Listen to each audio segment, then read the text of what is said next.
महाशिवरात्रीच्या दिवशी आपण उपवास कसा करावा, पारणं कधी सोडावं, उपवासात कोणते पदार्थ खायचे आहेत आणि कुठला पदार्थ आपल्याला चुकूनही खायचा नाही आहे. त्याचबरोबर महादेवांची पूजा कशी करावी, त्यानंतर की उपवासाच्या दिवशी आपल्याला कोणकोणती सेवा करायची आहे आणि सर्वात महत्त्वाचं की महाशिवरात्री उपवासाचे नियम कोणते आहेत, हे आपण अगदी सविस्तर माहिती घेणार आहोत. प्रहर कोणते आहेत, कुठल्या याच्यात पूजा करणं जास्त फलदायी ठरतं, अतिशय छान सविस्तर माहिती घेणार आहोत. त्यासाठी व्हिडिओ पूर्ण पहा. महाशिवरात्रीचा हा परमपवित्र दिव्य असा दिवस असतो आणि जर समजा तुमच्याकडून वर्षभरात कोणतीही सेवा उपासना जास्त झाली नसेल तर महाशिवरात्रीच्या दिवशी जे काही तुम्ही जप करणार असतील, पूजा अर्चा करणार असतील तर त्याचं अनंतपटीने आपल्याला पुण्यफळ प्राप्त होत असतं. म्हणून महाशिवरात्रीचा पर्व काळ आहे आणि याच्यात आपल्याला उपवास करायचा आहे. तर पहाटे लवकर उठून जी काही नित्यकर्म आटोपल्यानंतर आपली जे काही नेहमीप्रमाणे देवपूजा असते ती देवपूजा करायची आहे आणि त्यानंतर दिवसभर उपवास करायचा आहे. तर महाशिवरात्रीच्या उपवासामध्ये आपण काय काय खायला हवं आणि काय खायला नको हे सुद्धा तेवढंच महत्त्वाचं असतं. तर जेणेकरून आपल्याला त्या व्रताचं, उपवासाचं पुण्यफळ प्राप्त व्हावं यासाठी बऱ्याच ठिकाणी पहा, प्रत्येक भागानुसार वेगवेगळ्या रूढी परंपरा असतात, त्यानुसार व्रतवैकल्य केली जातात. पण साधारणतः म्हणजे जवळपास बरीच लोक महाशिवरात्रीच्या दिवशी साबुदाणे, शेंगदाणे किंवा साबुदाण्याचे कोणतेही पदार्थ तुम्ही खाऊ शकतात. त्यानंतर बटाटे असतील, उकडलेले बटाटे असतील किंवा बटाट्याची भाजीसुद्धा बरेच जण बनवत असतात. ऊसाचा रस, रताळे असतील, सुकामेवा खाऊ शकतात. त्याचबरोबर फळं असतील, फळांचा रस असेल इत्यादी तुम्ही खाऊ शकतात. त्यानंतर की खजूर आणि कवठ याला देखील विशेष असं महत्त्व आहे. म्हणूनच महाशिवरात्रीच्या दिवशी खजूर आणि कवठ हे खायलाच हवं. जर सहज उपलब्ध होत असेल तर जरूर हे तुम्ही खाऊ शकतात. त्यानंतरचं पहा की बऱ्याच ठिकाणी आपण पाहतो की महाशिवरात्रीला भगर खाल्ली जाते. तर काही भागात याला वरईचे तांदूळ देखील म्हणतात. तर भगर ही महाशिवरात्रीच्या उपवासाला चुकूनही खाऊ नका. जर तुम्ही भगर खाल्ली तर तो तुमचा उपवास मोडला जातो, तो व्रतभंग होतो असं म्हटलं जातं. म्हणजे उपवासाचं जे काही फळ असतं तर ते तुम्हाला संपूर्ण प्राप्त व्हावं असं वाटत असेल तर भगर चुकूनही खाऊ नका. आणि आता जे कोणी व्हिडिओ पाहतील तर बऱ्याच जणांना वाटेल की आम्ही एवढ्या वर्षापासून आमच्या भागात तर महाशिवरात्रीला भगर बनवलीच जाते आणि एक वेळा ती भगर खाल्ली जाते. तर पहा, जसं मी अगोदरच सांगितलं, विभागानुसार प्रत्येक ठिकाणच्या पद्धती वेगळ्या असतात. पण तरीसुद्धा भगर हा वरईचा तांदूळ म्हटलं जातं त्याला. तर म्हणूनच आपण हा पदार्थ न खाता इतर पदार्थ खाऊ शकतो. म्हणून जरी तुमच्या भागात खात असतील तरीसुद्धा तुम्ही जर त्या दिवशी फक्त नाही खाल्लं तर काही फरक नाही पडत. आणि जर तुम्हाला प्रचंड आवडत असेल तर तुम्ही दुसऱ्या दिवशी बनवून ते खाऊ शकतात किंवा मध्ये कधीतरी तुम्ही बनवू शकतात. पण कृपया उपवासाच्या दिवशी नका खाऊ. तर अशा पद्धतीने आपल्याला उपवासाच्या दिवशी हे पदार्थ खायचे आहेत आणि भगर चुकूनही आपल्याला ते खायचं नाही आहे. त्यानंतर की पहा, बरेच जण आता अशा पद्धतीने उपवास खूप जण असाच करत असतात. पण असेही लोक असतात की ते महाशिवरात्रीचा उपवास फक्त पाणी पिऊनसुद्धा करतात, जलग्रहण करूनही करतात आणि काही जण निर्जलसुद्धा करतात. कारण महाशिवरात्री हा परमपवित्र दिव्य असा हा व्रत आहे. ह्या दिवशी भगवान शंकरांची, महादेवांची आणि पार्वती मातेचा विवाह झालेला हा खूप मोठा असा सण, उत्सव आणि व्रत आहे. म्हणून जर तुमची इच्छा असेल तर तुम्ही निर्जलसुद्धा हा उपवास करू शकतात किंवा फक्त पाणी पिऊनही तुम्ही उपवास करू शकतात. हे प्रत्येकाच्या आरोग्यावर, प्रत्येकाच्या श्रद्धेवर अवलंबून असतं. अशा पद्धतीने तुम्ही करू शकतात. त्यानंतर पहा, काही ठिकाणी असंही असतं की आंबट पदार्थ खात नाही. ह्या दिवशी महाशिवरात्रीच्या दिवशी आंबट पदार्थ खात नाही. तर काही ठिकाणी मीठ असलेले पदार्थसुद्धा खात नाही. मग मीठ असलेला पदार्थ सोडून इतर गोड पदार्थ जे उपवासाला चालतात, जसं रताळ्याचा शिरासुद्धा बरेच जण खात असतात किंवा मग राजगिऱ्याचा शिरा असेल, तर तो सुद्धा बरेच जण खात असतात किंवा मग शिंगाड्याचं जे पीठ मिळतं त्याच्यापासून शिरा बनवतात. तर काही जण फक्त शिंगाडे असतात तर ते उकडलेले असतात, ते सुद्धा तुम्ही खाऊ शकतात. तर अशा पद्धतीने आपल्याला महाशिवरात्रीच्या उपवासाच्या दिवशी हे पदार्थ खायचे आहेत. त्यानंतर की पहा, बऱ्याच ठिकाणी आपण पाहतो महाशिवरात्रीला काही मंदिरांमध्ये प्रचंड गर्दी असते आणि अशा वेळेला आपण मंदिरात जाऊन सर्व पूजा करू शकत नाही. पण त्या दिवशी आपण कमीत कमी दर्शनाला तरी आपण जरूर जा. तर महाशिवरात्रीच्या दिवशी महादेवांच्या मंदिरात दर्शनाला जायचं आहे आणि 4 प्रहर असतात. त्याचबरोबर एक निषिद्ध काळ असतो. तर त्याच्यात आपण पूजा केली तर त्याचं आपल्याला अनंतपटीने त्या सेवा पूजा अर्च्याचं पुण्य प्राप्त होत असतं. म्हणूनच महाशिवरात्रीच्या दिवशी तुम्हाला जेव्हा वेळ असेल तेव्हा तर पूजा जरूर करा, पण शक्य झाल्यास 4 प्रहरांमध्ये आणि जो निषिद्ध काळ आहे त्याच्यात पूजा आवर्जून करा.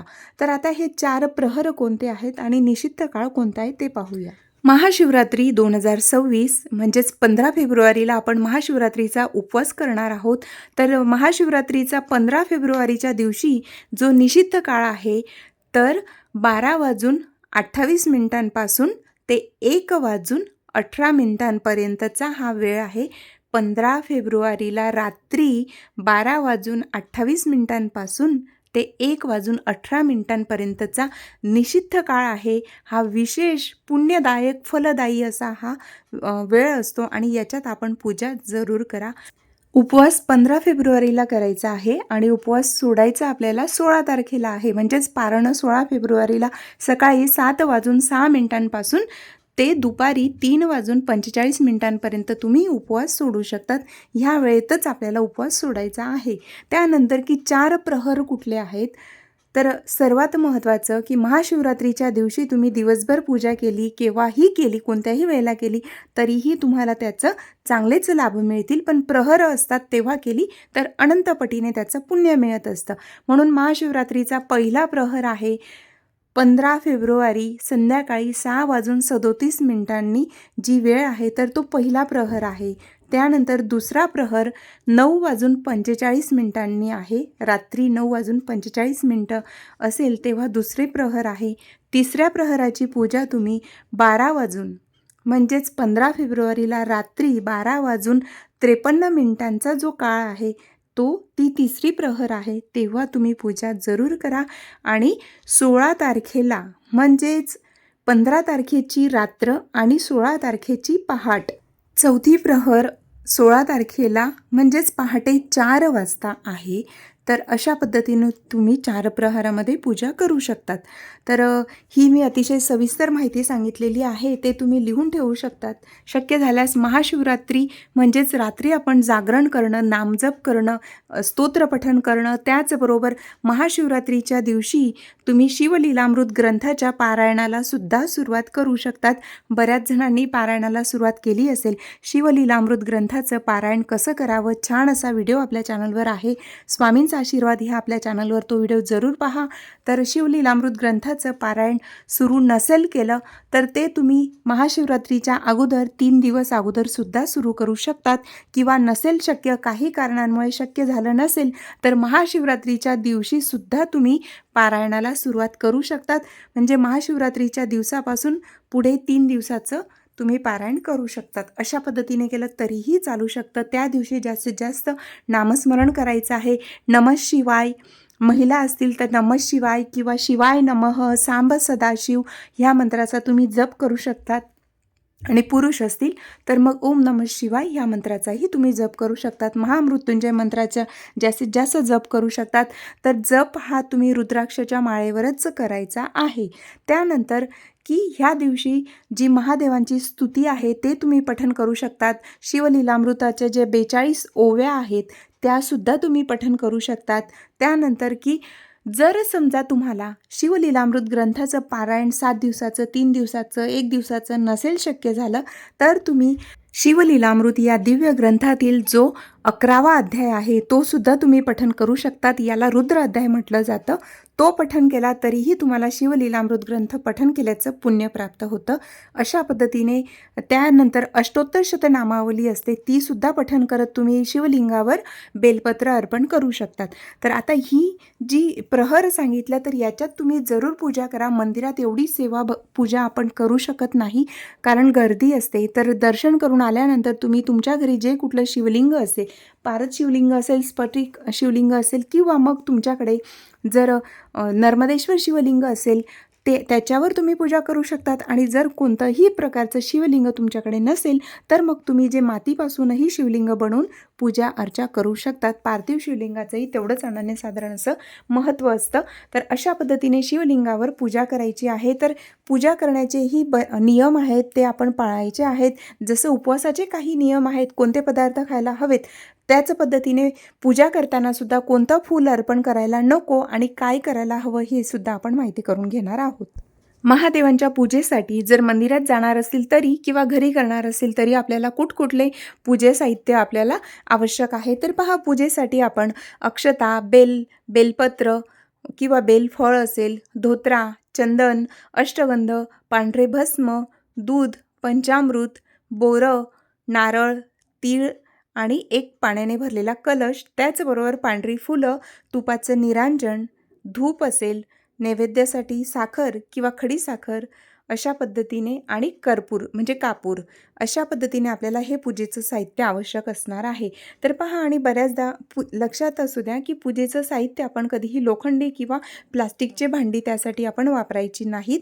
त्यानंतर की महादेवांवर हळदी कुंकू चुकूनही अर्पण करायचं नाही. सर्वांनाच जवळपास माहिती आहे, जे नवीन असतील त्यांच्यासाठी सांगते की हळदी कुंकू महादेवांना चुकूनही अर्पण करू नका, पण पार्वती मातेला हळदी कुंकू अर्पण जरूर करा. त्यानंतर की तुळशीपत्र आपल्याला महादेवांच्या पूजेत चुकूनही वापरायचं नाही आहे. महादेवांना तुळशीपत्र अर्पण करायचं नाही. त्यानंतर महत्त्वाचं, जर समजा तुमच्याकडे कमळाची फुलं सहज उपलब्ध होत असतील तर महादेवांना शिवलिंगावर कमळाची फुलं अर्पण करा. नसेल शक्य तर तुम्ही कमळगट्टा, जे कमळाची बी असते ते सहज दुकानात उपलब्ध होतात, तर कमळगट्टासुद्धा तुम्ही शिवलिंगावर अर्पण करू शकतात. तर ते किती करावे, तर एक कमळगट्टा अर्पण केला तरीही चालू शकतं, किंवा मग तुम्ही 3-5 विषम संख्येमध्ये किंवा अगदी 108 कमळगट्टे जे असतात ते अर्पण केले तरी चालू शकतं. म्हणजे 108 कमळाची फुलं अर्पण केल्याचं पुण्य तुम्हाला प्राप्त होईल. त्यानंतर की जर समजा हे तुमच्याकडे असेल तर जरूर अर्पण करा. त्यानंतर रुद्राक्षसुद्धा महादेवांना अर्पण केला जातो. रुद्राक्ष असेल किंवा रुद्राक्ष माळ असेल, तीसुद्धा शिवलिंगावर तुम्ही अर्पण करू शकतात. त्यानंतर की जर समजा पितृदोष असेल किंवा पितरांना सद्गती प्राप्त व्हावी, पितरांचा आपल्याला आशीर्वाद मिळावा, त्यासाठी तुम्ही शिवलिंगावर काळे तीळ किंवा जवस जरूर अर्पण करा. हे सुद्धा शुभ मानले जाते. शिवलिंगावर पांढरे वस्त्र अर्पण करा. पांढरे वस्त्र नसेल तर तुम्ही कापसाचं जे वस्त्र बनवलेलं असतं ते, किंवा मग जो पांढरा धागा असतो, सूत ज्याला बोललं जातं, पांढरं सूत, कच्चं सूत, तर तेही तुम्ही अर्पण करू शकतात.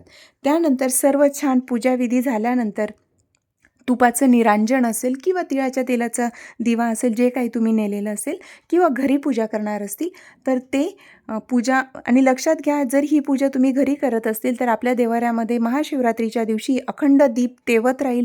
हे जरूर करा. पूर्ण महाशिवरात्रीचा पूर्ण संपेपर्यंत तुम्ही अखंड दिवा जरूर प्रज्वलित करा. आणि महादेवांची आरती करताना एक वेगळं निरांजन जरूर लावायचं आहे. मग ते तुपाचं किंवा तेलाचं चालेल. तर अशा पद्धतीने छान पूजाविधी झाल्यानंतर महादेवांची आरती करायची आहे, धूप अर्पण करायचं आहे, आणि 3 टाळ्या जरूर वाजवायच्या आहेत. मंदिरात असेल किंवा घरी असेल तर 3 टाळ्या वाजवायचं, त्याचंही महत्त्व असतं. आणि जर मंदिरात पूजा करत असेल तर अर्धी प्रदक्षिणा जरूर घालावी. सर्वांना माहीतच आहे की महादेवांच्या मंदिरात पूर्ण प्रदक्षिणा केली जात नाही, प्रदक्षिणा अर्धीच करायची असते. दिवसभर नामस्मरण करायचं आहे, तर नामस्मरण करताना सांब सदाशिव, सांब सदाशिव असंही तुम्ही बोलू शकतात. सांब सदाशिव याच्यात म्हणजे पार्वती माता आणि महादेवांचा दोघांचाही उल्लेख होत असतो. असं हे नामजप म्हणून तुम्ही करू शकतात. आणि जर माळेवर करणार असतील तर मग त्यावेळेला तुम्ही शिवाय नमः, नमः शिवाय अशा पद्धतीनेही करू शकतात. पण दिवसभर नामजप जरूर करा, हे खूप महत्त्वाचं असतं. त्यानंतर की हा जो जप आहे शक्यतो आपण रुद्राक्षाच्या माळेवरच करायचा आहे आणि त्या सर्वात महत्त्वाचं की महादेवांना अत्यंत प्रिय असणारं बेलपत्र, जर बेलपत्र शक्य झालं तर 1, 3, 5 अशा पद्धतीने विषम संख्येत अर्पण करा. 11, 21, 51, 108 किंवा 1008 बेलपत्रसुद्धा तुम्ही अर्पण करू शकतात. आणि जर हे एवढे बेलपत्र मिळणं शक्य नसेल तर 1, 3, 5 अशा पद्धतीने अर्पण केलं तरी चालतं किंवा तेवढंसुद्धा काही भागामध्ये बेलपत्र अगदी मिळतच नसेल तर अशा वेळेला तुम्ही मंदिरात गेल्यानंतर तिथे जर कोणी बेलपत्र अगोदर अर्पण केलेलं असेल, त्यांची पूजा पूर्ण झालेली असेल तर त्यानंतर तुम्ही ते बेलपत्र उचलून धुवून घ्यायचं आहे. स्वच्छ पाण्याने ते धुवायचं आणि पुन्हा ते बेलपत्र तुम्ही शिवलिंगावर अर्पण करू शकतात. बेलपत्र हे नेहमी पालथंच अर्पण करायचं आहे. बेलपत्रावर आपण अष्टगंध नेलेलं असेल तर अष्टगंधाचे 3 ठिपके लावायचे आहेत. म्हणजे बेलपत्राला जेव्हा पूजा करतात तेव्हा नमः शिवाय, सांब सदाशिव असं कुठलाही मंत्र बोलत तुम्ही बेलपत्रावर अष्टगंध लावायचं 3 पानांना आणि मगच ते अर्पण करायचं असतं. बेलपत्र अर्पण करताना जी पानं असतात तर तिघही पानांची टोकं आपल्याकडे येतील अशा पद्धतीने बिल्वपत्र अर्पण करावं. तर हे अतिशय महत्त्वाचं आहे. आणि जर काहीही शक्य नसेल तर तुमच्याकडे जर 1 बेलपत्र असेल आणि तुम्हाला 108 बेलपत्र अर्पण करण्याची इच्छा असेल तर अशा वेळेला तुम्ही एकच बेलपत्राची अष्टगंधाने पूजा करायची. ते बेलपत्र हातात धरून ठेवायचं आणि शिव अष्टोत्तर नामावली आहे म्हणजेच महादेवांची 108 नावं आहेत ती बोलायची. ते बेलपत्र आपल्या हातातच राहू द्यायचं आहे आणि संपूर्ण बोलून झाल्यानंतर बिल्वपत्र शिवलिंगावर अर्पण करायचं. अशा पद्धतीने करू शकतात. बेलपत्र अर्पण करताना तुम्ही हा मंत्र बोलले तरीही चालू शकतं. त्रिदलम त्रिगुणाकारम त्रिनेत्रच त्रिधायुतम त्रिजन्म पाप संहारम एक बिल्वम शिवार्पणम अशा पद्धतीने बोलले तरी चालतं किंवा फक्त बिल्वपत्र महादेवार्पणमस्तु असंही बोलू शकतात. अगदी साध्या पद्धतीने आपल्याला सर्वांना माहिती आहे की महादेव अत्यंत साधे भोळे आहेत. अगदी 1 जल लोटा पाणी अर्पण केलं म्हणजे अगदी 1 तांब्या पाणी आपण अर्पण केलं तरीही ते आपल्यावर प्रसन्न होतात. पण आपल्याकडे जर साहित्य उपलब्ध होत असेल तर आपण अगदी छान पद्धतीने पूजा जरूर करावी. नसेल शक्य तर फक्त महादेवांना जलाभिषेक करायचा आणि नमस्कार करायचा तरीही चालू शकतं. बेलपत्र हे आपण सोमवारी, अष्टमी किंवा महाशिवरात्री असेल त्या दिवशी चुकूनही तोडायचं नसतं. जर तुमच्या घराजवळ बेलाचं झाड असेल तर त्या दिवशी न तोडता तुम्ही आदल्या दिवशी तोडून ठेवू शकतात. त्यानंतर महत्त्वाचं की जेव्हा बेलपत्र तुम्ही अर्पण करतात तर ते 8 दिवससुद्धा तुम्ही ते अर्पण करू शकतात. अगदी 4, 5, 7 दिवस आधीही तोडलेलं असेल तरीसुद्धा ते आपण अर्पण केलं तरी ते शिळं होत नाही. त्यानंतर महत्त्वाचं की शिवलिंगावर केतकी, केवडा, चंपा ही फुलं शिवलिंगावर चुकूनही अर्पण करायची नाही. हे नेहमीच लक्षात असू द्या. त्यानंतर की महाशिवरात्रीला आपण महादेवांच्या आणि पार्वती मातेचा विवाह झालेला असल्यामुळे आपण हा परमपवित्र असा दिवस आहे. महादेवांची पूजा तर करायचीच आहे. सोबतच पार्वती मातेला आपण त्या आदिशक्ती आदिमाया जगदंबेला सौभाग्य अलंकार अर्पण जरूर करायचे आहेत. आणि ज्या दिवशी महाशिवरात्रीचा उपवास असेल तर त्याच्या आदल्या दिवसापासूनच आपण ब्रह्मचर्य पालन जरूर करायचं आहे. त्यानंतर की महाशिवरात्रीच्या उपवासाच्या दिवशी हे नियम आपण जरूर पाळा. भक्तिभावाने पूजा अर्चा करा. व्रत उपवास केलेला असेल तर कोणाविषयी द्वेष, राग, मत्सर मनात ठेवू नका किंवा घरात वादविवाद होतील अशा पद्धतीने अगदी शांत राहण्याचा त्या दिवशी आपण प्रयत्न करायचा आहे. नामस्मरण करायचं आहे आणि आदल्या दिवसापासूनच आपण ब्रह्मचर्याचं पालन जरूर करायचं आहे. त्यानंतर की शिवलिंगावर जेव्हा आपण पूजा करत असतो तर तेव्हा जवळपास सर्वांनाच माहिती आहे की आपण अगोदर जलाभिषेक करत असतो, मग पंचामृत अभिषेक आणि त्यानंतर आपण पुन्हा जलाभिषेक करतो. आणि हे सर्व झाल्यानंतर मग अष्टगंध असेल, चंदन, भस्म असेल तर ते अर्पण करून मग आपण पुढच्या पूजेला सुरुवात करायची असते. तर लक्षात घ्या, दुसऱ्या दिवशी आपण उपवास सोडण्यापूर्वी सुद्धा महादेवांची पूजा करायची आणि मग नंतर आपण उपवास सोडायचा आहे. उपवास सोडताना महादेवांना कांदा लसूण नसलेलं म्हणजे कांदा लसूण विरहित नैवेद्य दाखवायचा आहे. अगदी तुम्ही दही भाताचा नैवेद्यसुद्धा अर्पण करू शकतात. अशा पद्धतीने नैवेद्य अर्पण करायचं, छान पूजा करायची. महादेवांना कर्पूर आरतीसुद्धा तेवढीच प्रिय आहे म्हणून जे भीमसेनी कापूर असतो तर ते कर्पूर आरती जरूर करा. कोणतीही पूजा केल्यानंतर कर्पूर आरती केल्याने आपल्याला अगदी तात्काळ आपल्याला अश्वमेध यज्ञ केल्याचं पुण्य प्राप्त होत असतं. म्हणून कोणतीही पूजा झाल्यानंतर कर्पूर आरती जरूर करायची आहे. अगदी कापूर प्रज्वलित करून कर्पूर आरती बोलता येत असेल तर बोलायचं किंवा कर्पूर आरती महादेवार्पणमस्तु असंही म्हटलं तरीही चालू शकतं. महाशिवरात्रीच्या दिवशी रुद्राभिषेक कसा करावा, रुद्राभिषेक करताना कोणती स्तोत्र बोलायची आहे याचाही व्हिडिओ आपल्या चॅनलवर आहे. छान सविस्तर माहिती दिलेली आहे, तो सुद्धा तुम्ही पाहू शकतात. त्याचबरोबर जर तुमच्याकडे रुद्राक्ष असेल किंवा रुद्राक्ष माळ असेल तर ती धारण करून सुद्धा तुम्ही पूजा अर्चा करायची आहे. कारण महादेवांच्या पूजेमध्ये जर आपण स्वतः रुद्राक्ष धारण करून ती पूजा करतो तर त्याचंही अनंत पटीने आपल्याला पुण्य प्राप्त होत असतं. पण ज्या माळेवर तुम्ही जप करतात तीच माळ गळ्यात धारण करू नये. गळ्यात धारण करण्याची माळ वेगळी असावी आणि जपमाळ आपली वेगळी असावी, हे मात्र लक्षात घ्या. रुद्राक्ष धारण करणार असतील किंवा नवीन तुमच्याकडे असेल तर रुद्राक्षविषयीचा छान सविस्तर माहितीचा व्हिडिओसुद्धा आपल्या चॅनलवर आहे, तो जरूर पहा. आणि ही माहिती आवडली असेल तर चॅनलला सबस्क्राईब जरूर करा आणि व्हिडिओला लाईक करून शेअर करा. नमः पार्वती पते हर हर महादेव शंभो.